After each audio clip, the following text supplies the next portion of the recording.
नमस्कार गाववाल्यांनो, मी जयेश तुमचं स्वागत करतो आपल्या यूट्यूब चॅनलवरती. चला तर हे आहे पार्ट 2. पुरणपोळ्या बनवायचे होते बायकोला, तर एक नंबरच येतातच. पण बोललो चला तुम्हालासुद्धा दाखवावं, कारण तुम्हीसुद्धा ती रेसिपी फॉलो करावी म्हणून मी व्हिडिओ बनवतो आहे. तर झालं असं, मला लागली होती ती लागते ना काहीतरी बोलतात ना ते, आपल्याला चट आले पुरणपोळ्यांची, तेच ते तसं मला वाटत होतं म्हणून बोललो चल बायको पुरणपोळ्या बनवूया. ती बोलते जायफळ टाकलं ना तर एक नंबर त्याचा वास येतो, सुगंध येतो, म्हणून त्याच्यावरती जायफळ क्रश केलात.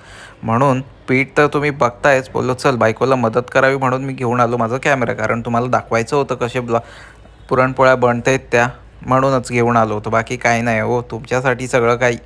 बायको बोलते थांब मला आता सुरुवात करू ते. झालं सगळं आपलं रेडी, घेतलं मळायला ना पुरणपोळी. एवढी खुश होती, कारण काय कोणतीही गोष्ट जर तुम्ही प्रेमाने बनवली तर एक नंबरच होते. आणि व्हिडिओ आपल्या यूट्यूब चॅनलला ऑलरेडी आहे, अपलोड झालेली आहे, तुम्ही जाऊन बघा. जर तुम्ही आपल्या यूट्यूब चॅनलला नवीन असाल तर सबस्क्राईब करा, शेअरसुद्धा करू शकता. तर बघा पुरणपोळ्या कशा बनत आहेत, क्लास हो. जर तुम्ही घी थोडा एक्स्ट्रा यूज केलात आणि घी जर तुमच्या घरचं असेल तर अजून भारी लागतो.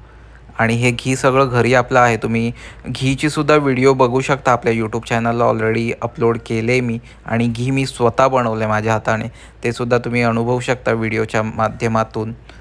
पुरणपोळ्या झालेल्या आहेत, आता बायको बोलते चल झाल्यात, आता तू खाऊन तरी दाखव मला कशा झाल्यात, एकदा सांग, माझी तारीफ तरी कर. आणि खोटी तारीफ नाही हो, खरी खरी तारीफ केली, एक नंबर बनवल्या होत्या, लुसलुशीत. आणि दुधाबरोबर पुरणपोळी खायची असते, बाकी सगळीकडे वेगवेगळ्या पद्धतीने, बट आम्ही दुधाबरोबर खातो. तर अशाच व्हिडिओसाठी सबस्क्राईब करा. भेटू नेक्स्ट व्हिडिओमध्ये.